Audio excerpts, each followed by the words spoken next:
Welcome, everyone, to the Nerd Journey Podcast, episode number 154. We're joining you every week to talk IT career progression and bring you the advice we wish we'd been given earlier in our careers. I'm your host, John White, at VJourneyman on Twitter, joined by my co-host, Nick Cordy, at NetworkNerd_. Hey, Nick, how's it going? Much better now, thanks. We are both pre-sales technical engineers with backgrounds in IT operations. We hope our career discussions will be vendor neutral, relevant across disciplines, and remain timeless. If you're enjoying our content, please drop us a positive review on Apple Podcasts or wherever you subscribe. And if you want to get in touch with us, tweet or DM at Nerd Journey. Ultimately, we're just two nerds on a journey. A journey to career enlightenment. So let's take a trip. Awesome, Nick. Hey, so this is the start of another two-parter, shockingly. Two-parter, wow. Man, that's unprecedented. Unprecedented in Nerd Journey history. Yeah, so we're interviewing Tom Hatch, right? Yep. Salt is the open source project that Tom Hatch originally built, and then SaltStack is the company that he built around it. Nice. And I say we, but I actually wasn't able to make this recording, so you were the one who did it. That was kind of a bummer for me. I was excited and looking forward to it. But what was your observation kind of going into the interview? The last couple episodes were us interviewing Scott Lowe. And remember, he got into technical instruction. Interestingly enough, Tom Hatch got into technical instruction, but in a very different way. He was actually a gifted public speaker. He loved it. And I thought that was super interesting. You know, that's not something that a lot of people enjoy, like. It's kind of against the grain. Yeah. It's really interesting way to get into the industry. SaltStack was eventually acquired by VMware, and you know, one of the reasons that I wanted to be there for the interview was like that happened. It was, I think, one of the major acquisitions after I left VMware, in the year after. So I wasn't that close to it, and I didn't understand or didn't have the thought about it explained to me. I had to kind of do some independent research. And it was really kind of my introduction to Salt, doing that research at the time. And so again, kind of bummed that I wasn't able to make it. It was, at least for me, like interesting to hear about the personal issues that can arise from being successful at having an open source project and, you know, having a successful startup around it. So look out for that. I think the other thing that I found interesting, and maybe, you know, people can watch out for, was that there's a fairly large chunk on interviewing on both sides of the interview. If you are, you know, looking for nuggets on interviewing and being interviewed, so, you know, how to successfully be interviewed, this is a really good episode to listen to. So without too much additional delay, let's get into episode number 154, part 1 of our interview with Tom Hatch.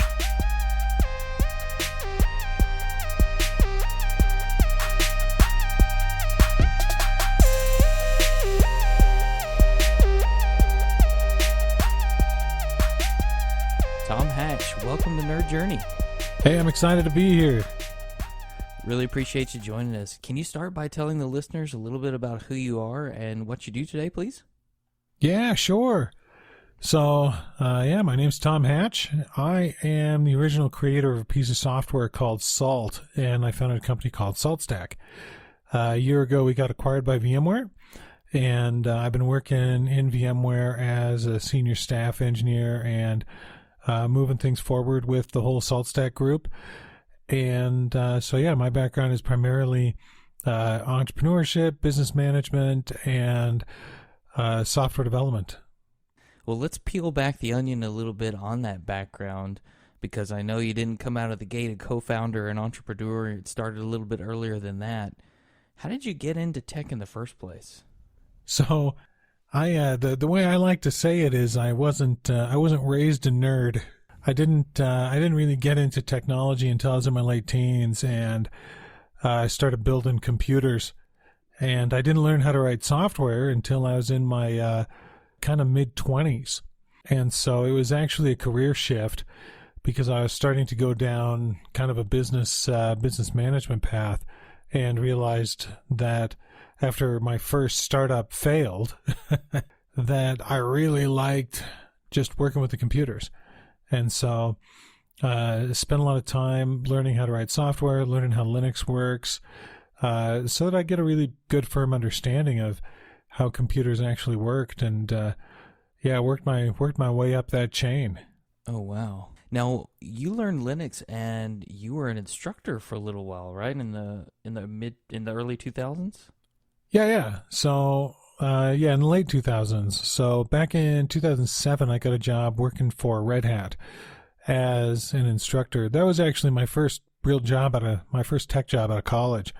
And yeah, so they'd fly me all over the place, teaching classes on Red Hat Linux and administering the Red Hat Certified Engineer exam. It was a lot of fun. Now, what made you want to be an instructor in the first place? I mean, did you tinker with it a lot in your college coursework and just really want to share that with others? Or was it, hey, this seems like a good job, I'm going to go for it? So I never graduated. I dropped out, never finished my bachelor's degree because I was getting a little older, and I just saw a job opportunity pop up. I'd heard of these. I'd heard of this local company that did instruction, and they were a contractor for Red Hat. And I shot them a resume, just kind of out of the blue, going, I wonder if this goes anywhere. And I was surprised when they called me in, and they just put me in front of a bunch of people and said, hey, teach them how Linux permissions work. And I kind of teach how Linux permissions work. And that was the job interview. And at the end of the job interview, the guy who owned the company came up to me and said, look, man, your technical skills need some work, but you can talk. And that's really hard to find. So we're going to send you out to a class. And if you pass this test at the end of the week, we'll hire you and you can be an instructor. I was thrilled. I just wanted a job that wasn't garbage, right? Sure. And then, so they sent me out to a Red Hat Certified Engineer class, and I get to the end of the class. I'd never been a system admin, right? I just tinkered and worked on stuff in my basement. And I get to the end of the week and studied my brains out, and I passed the test. I later found out that a tiny percentage of people pass that thing on their first go. And so they were just saying, hey, we're amazed. Sure, you're hired. And then they fly me out to St. Louis to teach a class. I'm scared out of my mind. I'm sitting there Sunday night, basically fetal position in the corner of a hotel room thinking, how'd I get into this mess? What am I'm not going to be able to talk for a full week on this stuff. I barely know what I'm doing. I go and I start teaching this class, and it was magic, right? I get there, I open my mouth, and I just taught the whole class, and I kept talking the whole week. It was one of those life moments where I realized that there was something I was really passionate about and I was good at. And then at the end of the class, one guy's writing a review, and in the review he says, wow, it's really refreshing that we get somebody with a PhD in here to actually teach this stuff. And I'm thinking, I never said that, man. Yeah, they put words in your mouth. But I left that week kind of going, I can do this, right? It was a really transformative experience for me, from just a guy who was trying to find a good job and break into tech. And all of a sudden, out of nowhere, in the span of a few weeks, I've got my Red Hat Certified Engineer. They're sending me out to become somebody who can administer the exams. I'm teaching classes and getting great reviews. It was mind-boggling, the level of transformation that happened in such a short period of time. No kidding. You mentioned that the interviewer said, hey, you can talk in front of people. Had that been a skill that always came natural to you? Had you had some practice before that? Because that's something a lot of people fear. A lot of people fear public speaking, and it's something that, especially in the technology field, that we all really need to practice to make ourselves better, especially when we're demonstrating learning material. I have always loved public speaking. Even when I was a teenager, any opportunity I had, I spent some time acting. I would, basically any opportunity to give presentations.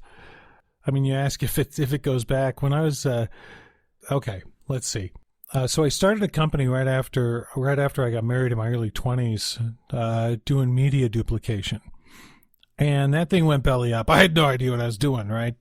It was a disaster, and I sell everything, and I'm from Utah, so I'm living in Salt Lake at the time, and say, look, through this experience, right, I learned that I like computers.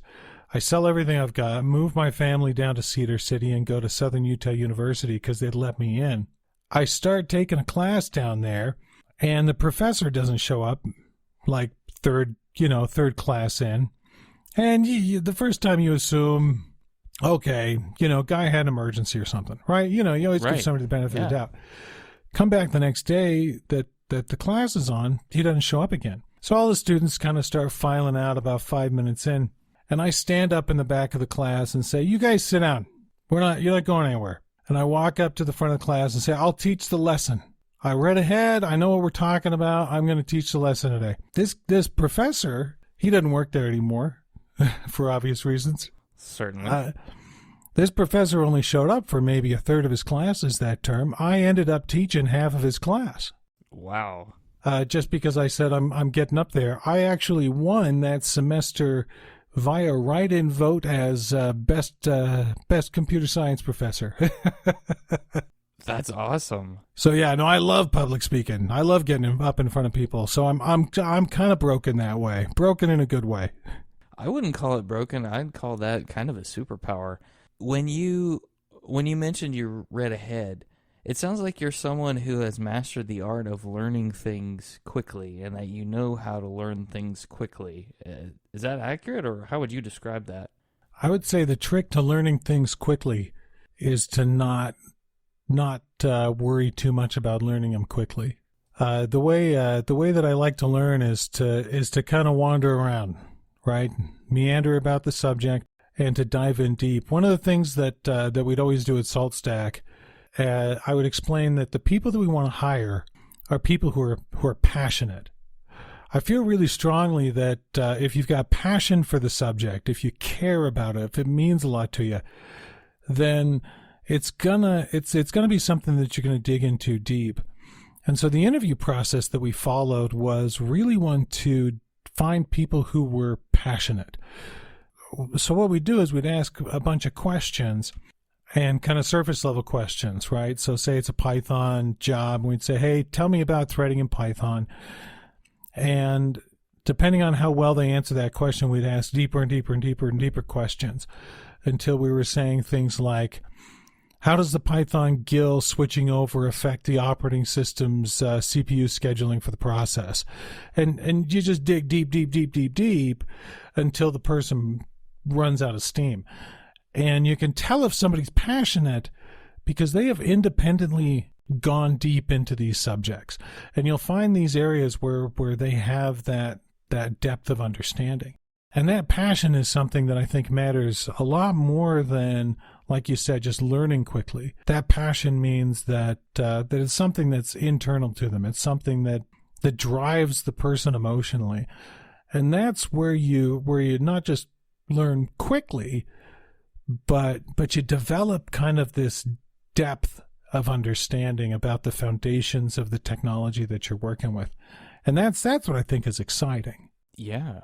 And it sounds like that approach would actually help someone take the pressure off themselves because they're just peeling back the onion a little bit more, and maybe it doesn't feel so much like work anymore. It's just a fun exploration. Oh yeah, no, and that's the way to. I definitely think that's the way to interview somebody, because you also want to know what they're going to be like when they loosen up. Well, certainly. What do you do? So speaking of that interview process, let's say that I'm on the receiving end of those questions and you're asking me about Python and you're getting deeper and deeper and deeper, and I get to the point where I can't answer the question anymore. I say, you know what? I'm going to have to go find out, or here's how I would figure it out. What kind of answer, when someone doesn't actually know the answer, would tell you that that person's passion is still there and that they have the ability to go and find out? So it's all about how much they are going to take personal ownership for their answers. Like you just said, you get to the point and you say, I don't know. I don't know is one of my favorite things to hear in an interview. I love it. Every now and then you interview somebody and they refuse to say that they don't know. I never want to talk to them again. I mean, if somebody's looking at you and they're not willing to own up to the fact that they have failings and shortcomings, man, you don't want to hire them. They are going to create such terrible problems for you. Just what you said is what I want to hear. I want to hear somebody who says, I don't know. I want to hear somebody who says, this is everything I know about, like around what you're talking about. This is how far I get, but this is where it ends. I want to know where it ends. I want to know where their understanding ends, but almost more importantly, I want to know that they are going to take personal accountability and ownership for who they are, because that means that they're going to be an upright person. That means that they're going to be somebody who I can rely on. You can't count on somebody who can't own their own self and where they are in life. I like that.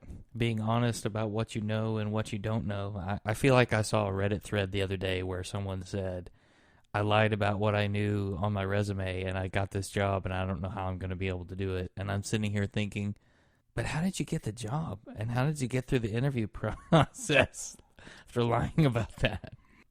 Man, that's one thing that blows my mind about the interview process. You can do a lot with confidence. You walk in there and you exude confidence. Man, I've seen and talked to people who absolutely blows my mind how many times I've talked to somebody, especially somebody who's been in like a VP level management position. And I interview and I'm going, this person has no idea what it means to be a VP of that at that level. No clue. But they've been doing it for 20 years. And the thing that fascinates me is that they're always good at the interview. They're good at showing that they're confident and being able to say, yeah, I know what I'm talking about. And they exude that confidence. But I ask them questions about, well, how does this actually work, right? Why does using an agile process in a certain way actually work to drive higher productivity? And they snowball me, right? And it's easy to kind of step back and go, this person has been employed almost entirely on confidence. And they've just been causing problems for their previous employers. And almost every time I ran into somebody like that, I'd call up old companies and buddies, at different companies that they'd worked for. The answer is always the same. Oh, man, don't touch that guy. That guy doesn't know what he's talking about. That guy just kind of sits in a corner and loves his position and avoids getting fired by doing the bare minimum. And so, yeah, watch out for overconfidence. And when you're interviewing somebody, you got to be willing to call them on the carpet, right? And say, buddy, I don't think that's how that works. Help me out here. Where are you coming up with this? Right. And I like your approach in that you're not being mean to the person and you're not being rude. You're just trying to get them to give you the real story about who they are, what they've done, what their experience really is. It's like a sniff test. It's not to beat the person down, but you have to determine, is it worth the risk for the company to take on this person, and will they be effective in what I'm looking for in a candidate, right? Yeah, and there's always a major risk when you're bringing somebody on. It's so much harder to get rid of somebody than it is to get somebody. Yeah, I imagine so. And there's a lesson on the other side of this, I think, for our listeners who are going into interviews. Even though the job requirement may say that I need to be a certified Linux administrator, but if I have a decent grasp on a lot of the concepts and I can maybe describe, well, I've done this, but I haven't done that, and here's how I might approach it, that sounds like a pretty good answer. And we shouldn't sell ourselves short in, well, I don't really meet all the qualifications in the job description, so I'm just not going to apply. Yeah. Somebody who doesn't apply because they don't meet all the everything in the job description, you're selling yourself short so badly. Man, nobody meets the requirements in those job descriptions. I don't meet those qualifications in those job descriptions, but you apply anyway. If they don't call you back, then okay, it's not the fit that they're looking for. Don't worry about it. So many of us are, one, we're afraid to kind of step up to a challenge that's put in front of us, and two, we're afraid of being rejected. Life is about rejection. Being rejected, I got to tell you, being rejected is one of the most beautiful things in the world. I love being rejected. I love it when somebody tells me no, and I'm almost to the point where I like it when something wrong happens, because there really is a silver lining. You learn something. You step back and go, whoa, I dodged a bullet there. They told me no either because I'm not a good fit, they don't like me, or I honestly don't fit that job. I don't want to be in that position. That's great. You don't step back. Almost everybody steps back and says, oh, they said no, I'm not good enough. No, exactly. Man, that's not what it means at all. It means you dodged a bullet, right? The puzzle piece didn't fit. Go find some other part of the puzzle to stick it into and keep going. Yeah, and hopefully as time goes on, you'll be able to see that no, like you said, was actually one of the best things that ever happened to you. Man, over and over and over again. Yeah. So many lessons to take away. That's great. I really like that. So you mentioned you made your media startup and it kind of went under. You had to sell off the proprietary information and such. How did you learn to start interviewing people when you had to do that? I mean, it's not something in my mind that just comes natural to someone who's starting to do it. Oh, how did I learn to interview other people to hire? Yes. I think that the best experience I had, I worked for a company called Applied Signal Technology. So after I was a trainer, I got laid off in 2008 along with, everybody else. And then I went to work for a company called Applied Signal Technology. Were a U.S. U.S. intelligence community contractor. And what that means is that they were a tertiary contractor to three-letter intelligence agencies for the U.S. government. They were acquired by Raytheon a little bit like 6 months after I left. And I learned so much at that job. It was an incredible privilege to work with some of the just most brilliant engineers I've ever worked with before. And the way that they interviewed really helped me begin to understand how to do it. Because they would bring an engineer in and they'd put him through 2 panels where you would have 4 or 5 people and they'd just grill them. And they were always very respectful. We would sit down and discuss the fact that what we're looking for is some of the stuff that I've been talking about. That they're looking for that technical understanding, that it's really there. And at the same time, there were shortcomings, I would say, in the way that a lot of them interviewed. Most of these engineers were fresh out of college. And so they would ask a lot more of, introductory software development questions instead of some of those more nuanced questions. It's really important when you're interviewing somebody to look for a mixture of knowledge and wisdom, right? Somebody who's got the experience and they've been around the block, and this is how to really dig into these kind of problems. And the challenge that these guys had at this one place was that they were so knowledge focused. And so, I started augmenting things at SaltStack. I used their interviewing model as kind of my base, but over the years augmented it to kind of say, how do I find passion? How do I find experience? How do I pivot from asking technical questions into unveiling an understanding of how someone's going to navigate a truly difficult task? And so that I'd be able to say, okay, this is the experience level, this is the knowledge level, these are the areas of knowledge that they have, these are the areas of experience that they have. And then what you get from that is to be able to say, how is this person going to function inside of this organization? How's this person going to function inside of this inside of this team? Is this the person who's going to augment the team the right way? Blows my mind how many times I've passed up somebody who did better on the technical stuff and had more experience, and I went with somebody who had less because I was able to say, that's the person that I need, not necessarily the person who impressed me the most. And when I've made those decisions, it's almost always paid off much better than when I just said, oh, well, that's the smartest guy we talked to. I'll take that guy. Wow, that's a great point. I appreciate you sharing that. And I've been through some of the panel interviews, and I like it when they're done in an extremely respectful way. I don't ever remember being put on the spot or having someone be mean to me, but I like your approach of the way you ask the questions and the mix of things you're looking for, in addition to just the knowledge base of someone. That's fascinating. Well, yeah, and if you're in an interview and they're not respectful, and there's a difference between aggressive and disrespectful. But because I like working for somebody who's got guts, but if they're disrespectful, no, man, you're interviewing them just as much as they're interviewing you. And if you don't want to work with those people, man, don't work with those people. This is tech. You have the freedom to say no. Yeah, this is tech. There's jobs out there, especially right now. Oh, my goodness. 100%. There are many, many. You mentioned, Tom, the introduction into the intelligence community, working for that contractor. Was the interview process you had to go through to get into that one, was it more intense, more filled with background checks because of the confidentiality of information and things you might be dealing with? Yeah, so that was a really great job, working for the intelligence community through a contractor.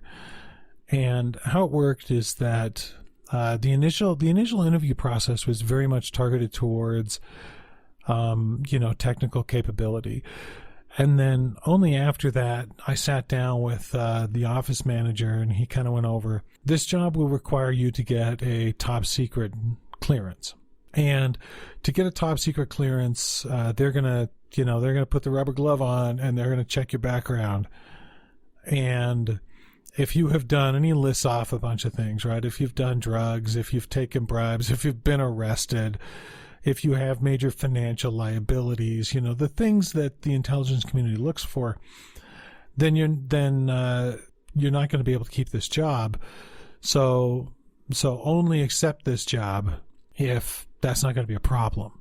And then after I was hired, it took about 4.5, 5 months until my security clearance was completed. And man, they called everybody. They were calling childhood friends. They validated everything I said. It took me like 2 weeks to just fill out the paperwork. 2 weeks full time. It was massive. And yeah, in the end, it was, again, just this ridiculously thorough background check. And it's funny because they're not looking for somebody who's necessarily squeaky clean, because nobody's perfect, right? They're looking for somebody who has liabilities that could be exploited. And which is why a lot of those people who end up betraying the intelligence community, the military, and these guys, oftentimes it's because they got money problems, or because they've got drug addictions, and which leads to money problems. Certainly. And so, as when they were able to come back, that it was interesting that those were the two big things they were looking for. Does this person have a ton of debt? And does he have a drug history? Wow. Yeah, and I've heard the top secret clearance can take you some places if you want to make more money, have an interesting new opportunity. At least that's my understanding. Yeah, no, it's crazy. And I can't talk in depth about a bunch of the stuff I did there. Certainly. But it was intense. But it was also deeply satisfying, and just an incredible experience. And I was just writing software to automate stuff, right? I was an engineer, and I was writing, I was on a team with brilliant people that I certainly think smarter than me, especially from a technical perspective. Phenomenal people. But at the same time, what I can say is that, we were helping with top-level security issues and top-level terrorist situations that were going on at that time. And it was incredibly exciting and insightful. And even though I'd go home and I couldn't talk about it, I felt honored to be able to work on that kind of stuff. Yeah, it hits the personal value button pretty hard to know that your work is dedicated to a cause that you really believe in. Yeah. We were doing good stuff. And I get to say that this was a while back. I didn't touch anything that, was domestic surveillance or anything like that. And you mentioned doing a lot of automation work and software development.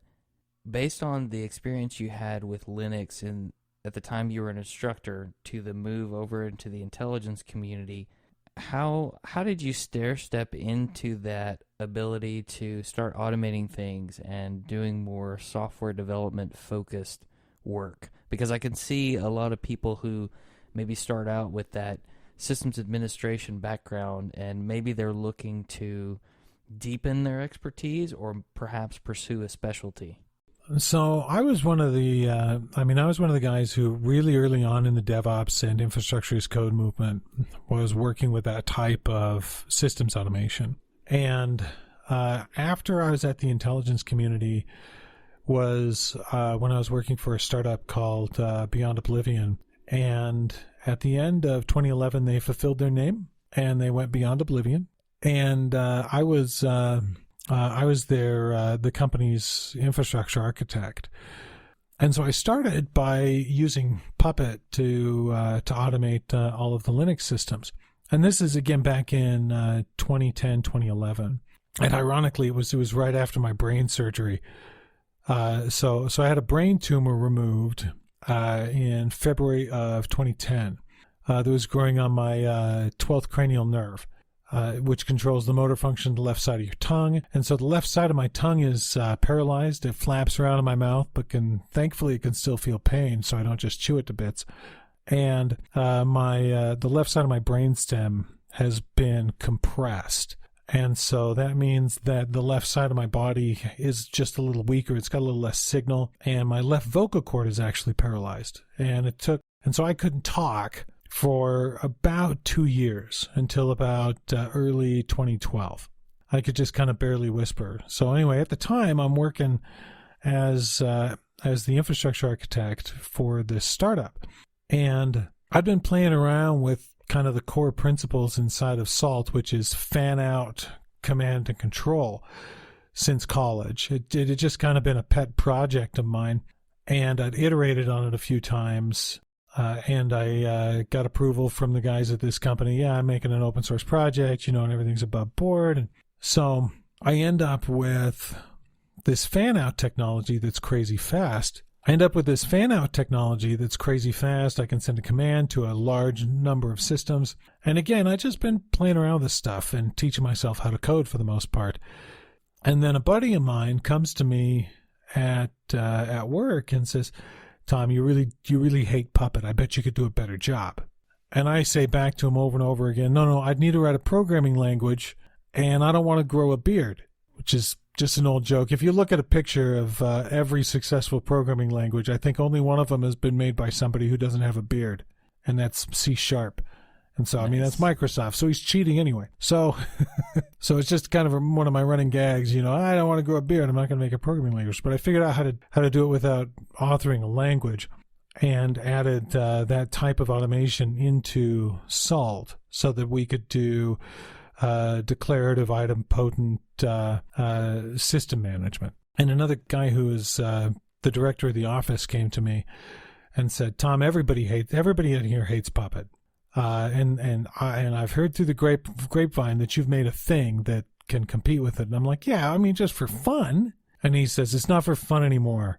Make it work. And so I spend the next month and a half making it work, right? Taking it from, it barely works. You know what I mean? To this can actually automate systems properly. And that drive was really the thing that got me over the line initially, so that Salt could actually function. And there's a lot to be said for having a real user, right, in the mix that drives the development. And you talk about learning stuff fast and figuring things out and self-taught and that kind of stuff. Nothing like the pressure of having to make it work tomorrow to kind of drive that home. And I imagine you not only spent time working on it maybe during your normal work hours, but also during off hours too, right? Because you can't afford to not have it work. Oh, yeah, yeah. I mean, at this point, I was getting up in the morning, I was driving to work, coming home, spend some time with the family, put the kids to bed, and then I'd work on Salt till the wee hours of the morning and then get up again the next day. And it was like that from late 2011 until about, I want to say late 2014, when I ended up in the hospital with heart problems because I've been working myself to death. Just all day, all night, constantly pounding away. And I had to kind of step back and say, I got to calm down. I'm driving myself in the wrong direction here. I've only got one meat sack. I better take care of it. Yeah, that's a big deal. We spoke to another guest named Kieran Sheldon a while back. The episode's called You, Your Health in the Data Center, and he talked about how there were some very intense work projects that required him to work, overnights, weekends, super pressurized, and he kind of had to dial back his approach to what he took on as a result to make health, more of a consideration. And I think in the tech industry, or maybe it's just a tendency toward workaholism, success, completion, whatever you want to call it, we sometimes don't keep our health at the forefront and think about, am I really taking care of myself? And some of this I'm saying to myself, Tom. Don't get me wrong, like I tend to burn the candle at both ends too much, and I don't even have an open source project that needs to work. You know what I mean? So I can only imagine that was some insane amount of work to get it going. Yeah, and it is an insane amount of work, and at the same time, you got to take care of yourself. And the reality is that, you can take care of yourself and work real hard. And finding that balance is really important. Understanding where the balance is between taking care of your family and really fulfilling what it is that you want to make and where you want to go.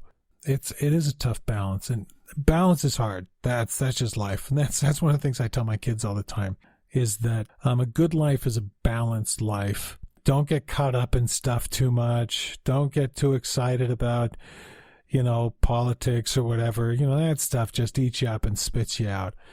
If you're not trying to find balance and you're not owning your own shortcomings, if you're not being honest with yourself about the problems that are in front of you, then you're not finding balance. And it's worth it. It's worth it to dial it back and constantly say, yeah, I got to shift back and forth. I got to try and find a happy medium. It's hard to do, but otherwise you just kind of go nuts off in one direction instead of coming back and saying, what's really going on out there? How's this stuff really work? When you step back and look at the world today and say, what's actually happening? Man, it's not what's in the news. It's not what's in the conspiracies or anything. It's like, it's just a bunch of human nature, and people are dumb, and we're crazy, and we do stuff, and we get, and it's not that big a deal. Stop getting all worked up. We're a lot of imperfect people. We are. In an imperfect world, right? Yeah, we're just people. And this world is complicated. Yeah, it is. Yeah, let it be complicated and try and live a happy life. Now, for you, are you able to comment on some of the things that you had to change after you had the health issue that put you in the hospital? I think that'd be valuable for listeners to understand. Oh, yeah. And this was really hard for me. And I didn't do it anywhere near as well as I think I should have. Because, I was the CTO of SaltStack at the time, and there was a lot of growth I had to go through to be a CTO. And I look back at a lot of it, and I made a lot of mistakes. I'd certainly never done it before, and it's easy for me to sit in front of a microphone or in front of an audience and say, yeah, man, this is how to live. This is how to do stuff. It's scary. It's incredibly intimidating to look there and say, man, I just wanted to be an engineer, and I got to sit down with somebody and fire them. I just wanted to be an engineer, and I've got to figure out how to make payroll. I just wanted to be an engineer, and I've got to go into a board meeting and start yelling at people. And I didn't have it. Right? I didn't have the cojones to do what I should have done. And that's my big regret, because I realized that I was kind of hiding from a lot of the other aspects of running a business by focusing so much on the code. And I tried to kind of step out of the code and figure out, wait, I need to understand monetization practices. I need to understand what it means to run a business. For me, it was switching gears. It was realizing that it wasn't just dialing back on the work, but understanding that there were new things I needed to learn and change from running like mad in the direction I'm comfortable with and facing my discomfort and being able to step back and say, okay, I need to understand other things. I need to understand how to get stuff done without me having to be the sole energy behind making it happen. I need to understand what are the real market nuances that drive sales and monetization of software. What's actually happening in the automation world, and how can we fit in? And then I kind of had to reinvent myself. So I would say that, I mean, it's easy to step back and say, oh yeah, you're working yourself to death, take a breather, go on vacation. But working yourself to death it's not just about dialing back the hours. If you're working yourself to death, there's something else that's driving it. Is it because you're desperate to get out of a situation that you're in? Is it because you feel a weight of responsibility you shouldn't feel? Is it because you're passionate about the wrong things?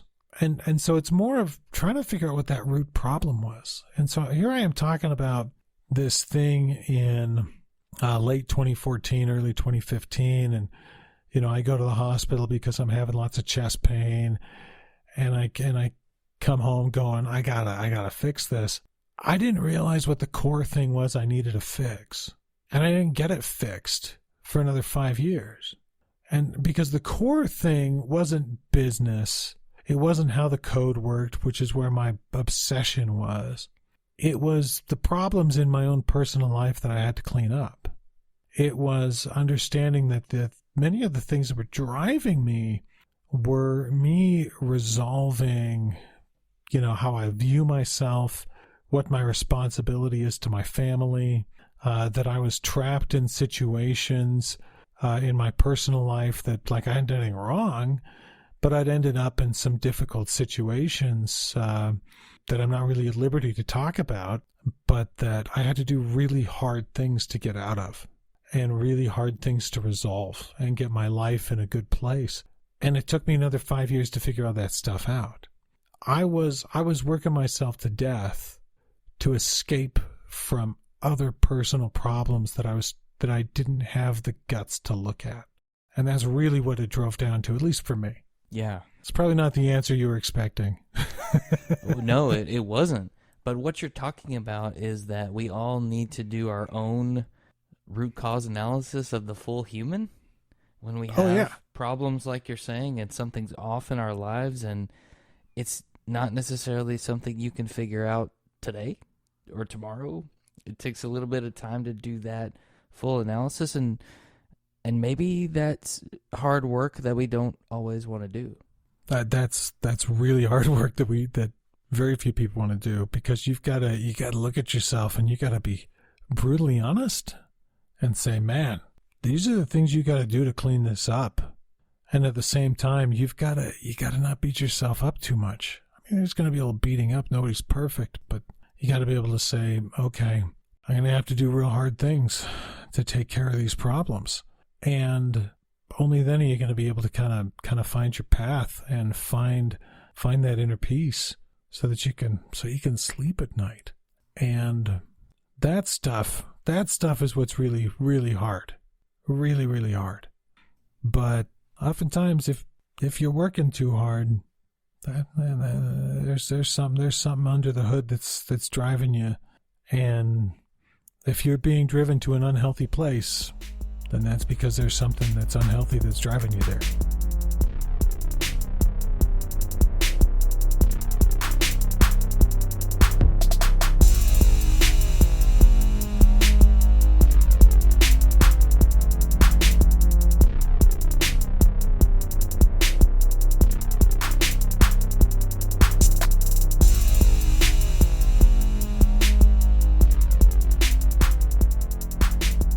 Okay, let's pause there. Really cool first half of the interview with Tom Hatch. Listening back, you made a really good point. Public speaking as an entryway into the industry and as like one of the main reasons why Tom got his very first job in college in the industry. It actually warms my heart. You know, I was a high school speech and debate nerd. Honestly, like one of the main events in speech and debate in high school is giving there's one event that is essentially boils down to giving presentations on how to do something. Oh, nice. There's speeches on like convincing somebody on a point of view. And, you know, those are super highly correlated with stuff that we have to do every day in the corporate world or, you know, in the startup world even. You know, you have to give presentations, you have to talk and speak in front of people and convince them to a point of view, you know, whether it's investing in your company or buying your product or just, you know, coming aboard and investing in the intellectual things that your company is developing. So very, very cool. Or the interview process itself, right? Being interviewed by someone, you're kind of giving a mini presentation on yourself. For sure. And I mean, at least in the Google interview now, like the ones that involve the customer engineer, there is a presentation component of that interview. That's becoming more and more common in the industry. You know, another thing that jumped out at me was this idea of people who have a history of getting hired on confidence instead of competence. And that reminds me of, I think we've talked about it once before, but I don't remember when, the Dunning-Kruger effect. And I'll put a note that we can put in the show notes, a link to the Wikipedia article on that. It's essentially people are, the less they know about something, the more confident that they can feel that they do know something about it. And the deeper you get at something, like the less confidence, you know, sometimes that you have, because you know the intricacies and you know the complexities behind something. So people can actually be honestly confident, feel like they know something, and feel pretty good about something. They don't have to be lying to be both confident and not that competent. How about you? Anything jump out at you? Well, just real quick, if you're playing Nerd Journey Bingo, you can reference episode 42 with Ethan Banks where you brought up the Dunning-Kruger effect. Yeah, a little trivia for you. So I liked the fact that Tom shared he loves the response, I don't know, and that you should guard against people who can't say that. He even talked about asking more questions to try and get someone to admit that they didn't know something, but that some people just, they won't. They're not going to say that they don't know for whatever reason. You know, there was the advice on how to perform in an interview and some things to say to help your case, but he also talked about that interview process and how he learned a decent model from where he worked, but he iterated on that so that he could really find passionate people that had the right experience, and he wanted to figure out how people would handle hard tasks. Some of the ones that would cause you to say, I don't know, but here's what I might do, or I know these things around that, I just don't know that other thing. Or I don't know, and this is how I'd figure out what to do next. Yeah. Or these are the people that I'd call or the resources that I use. Yeah, absolutely. That I don't know, like that is one of the most valuable skills that I ever learned. And well, I think I must have learned it in college, but it's constantly reinforced. For sure. It definitely is. Man, how about those health challenges that he went through? Those were intense. Yeah, scary. I loved what he said about working yourself to death and that there has to be a reason you're doing it. Maybe a hidden problem that you just haven't solved for yourself. And he talked about knowing something needed to change to fix the problem, but not really being sure how to do that or what the problem to fix was. So he's really just seeing the impact of the problem, but it hasn't been able to track down the root cause. And it took a little bit of time. And That perspective strikes me as interesting because we haven't heard someone share it in exactly that way before. You know, a health issue is something that stress a lot of people out.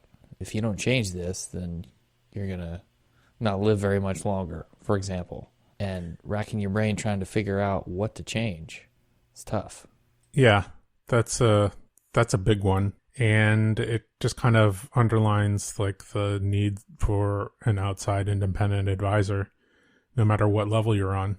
You know, you could be heading up a large project, a C-level at a startup. You still need outside people to like call upon to say, hey, you know, help me out. What's the problem here? You know, what's going on? You know, somebody who isn't, you know, financially aligned with the organization that you're at, right? Somebody who is, you know, only aligned with your interests. Just seems pretty important. Yeah, totally agree.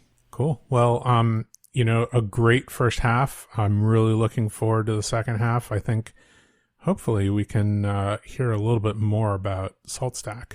Anything else before we get out of here? I just want to point out, hopefully you heard about the fire that was lit under Tom from the office manager who said, yeah, I need you to make this work because everybody here hates Puppet, so you're going to do it. You know, he was already kind of doing it, but that was more of a, oh, now I have to do this. Yeah, fascinating stuff. Fun times, fun times. Just a reminder, we want people to subscribe and give us a positive review on Apple Podcasts or wherever you're listening. We want to know if we're being helpful and are always looking for interesting questions to ponder. We're collectively on Twitter @NerdJourney. All right, farewell listeners. Tune in next time as the journey continues. I'm John White @VJourneyman. For Nick Cordy @NetworkNerd_, signing off. Adios.